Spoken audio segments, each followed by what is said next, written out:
Papo de graça agora vai ser na cadeia. Pelo menos é isso que nós podemos entender da notícia do JM Notícias, que informa que o reverendo Caio Fábio está sendo preso por falsificação e calúnia no que tange ao caso do dossiê Caimã. Na verdade, nunca foi um papo aquilo ali. Aquilo estava mais para monólogo, onde o reverendo sempre falava, e quando ele era perguntado de uma forma um tanto incisiva, nós tínhamos uma resposta intempestiva e ignorante do reverendo. Bem, vamos esquecer um pouquinho a questão que envolve o papo de graça ou de desgraça e vamos analisar a questão que envolve o dossiê Caimã. Para que nós possamos analisar essa questão que envolve o dossiê Caimã, nós temos que recordar as eleições de 1998, onde nós tínhamos dois possíveis candidatos para serem presidentes da República. O primeiro era o presidente Fernando Henrique Cardoso, que estava disputando a reeleição. O segundo seria o candidato Luiz Inácio Lula da Silva. Havia uma distância considerável entre o presidente e o Luiz Inácio Lula da Silva. Isso foi colocado claramente pelo Ibope.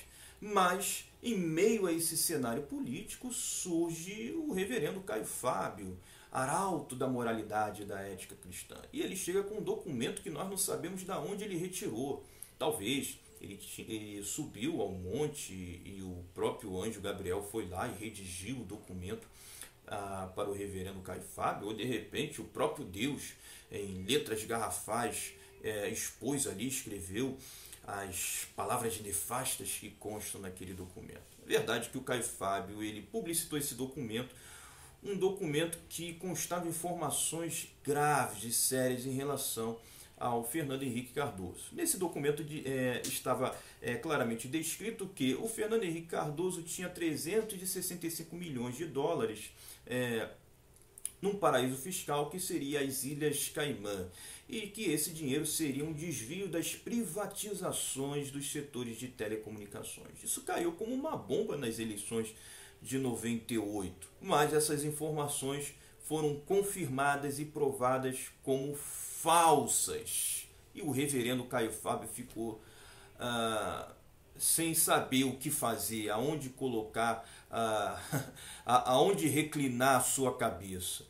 Porque realmente foi um ato, eu presenciei muitas eleições, eu acompanhei as eleições de 98 e foi realmente humilhante para o reverendo Caio Fábio essa situação, ao ponto de ser descoberto o seu caso extraconjugal e evidentemente depois ele ter se divorciado da sua esposa e ter seguido esse caminho de desgraça que todos nós conhecemos e sabemos. Pois bem, essa seria a questão que envolve o caso do dossiê Caimã e a razão pelo qual ele está sendo acusado. Ele foi acusado e condenado de ter redigido o documento, de ter publicitado esse documento, cometendo aí o crime de falsificação e o crime de calúnia, né? E agora está preso, parece que será um regime semiaberto.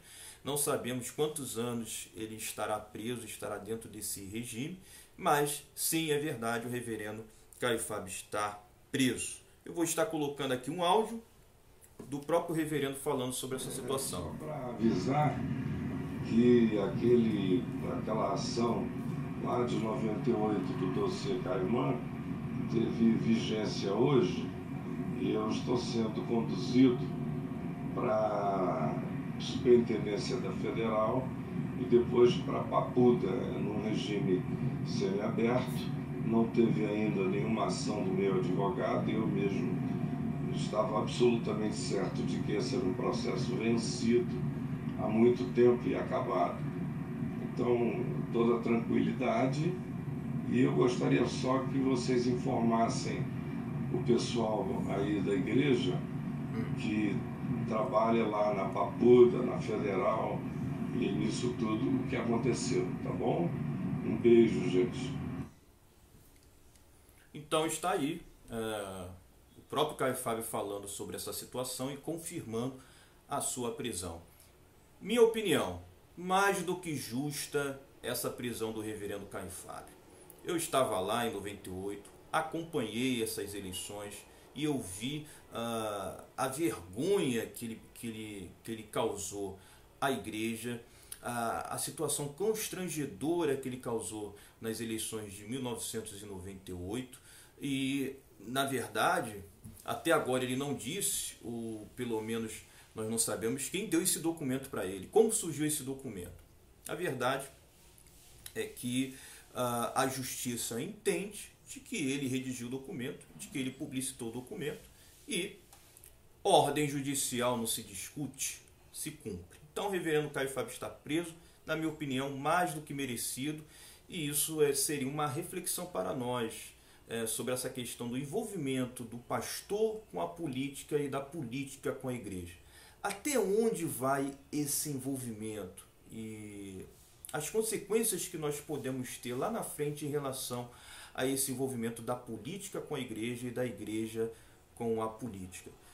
Só lembrando que eu não sou um Malagueta e eu não sou um Caio Fabete. Eu não sou fã nem de um e nem de outro, ok? Eu acho que o Silas Malafaia tem os seus problemas, ele tem que ir lá colocar os seus advogados para tentar explicar as incoerências e as situações no qual ele está envolvido.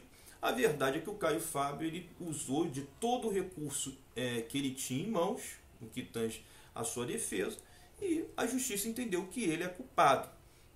Então, do ponto de vista jurídico, o Silas Malafaia está aí, é inocente, nunca foi preso, e o reverendo foi preso. E o pior de tudo, por calúnia. Isso me faz pensar o seguinte: será que tudo que o Caio Fábio fala e diz e afirma em relação a algumas personalidades do meio evangélico é verdadeiro ou é falso? Depois dessa condenação por calúnia, eu acho que seria importante nós pararmos e analisarmos para saber se realmente tudo que o reverendo Caio Fábio diz sobre essas personalidades do meio gospel seria verdade, ou meias verdades, ou mentiras. Bem, essa seria a minha opinião. Se você gostou desse vídeo, clique em curtir. Se você quiser se inscrever no nosso canal, é só clicar ao lado na engrenagem. E aí você vai estar ajudando o nosso trabalho, ok? Muito obrigado pela atenção de todos e até mais.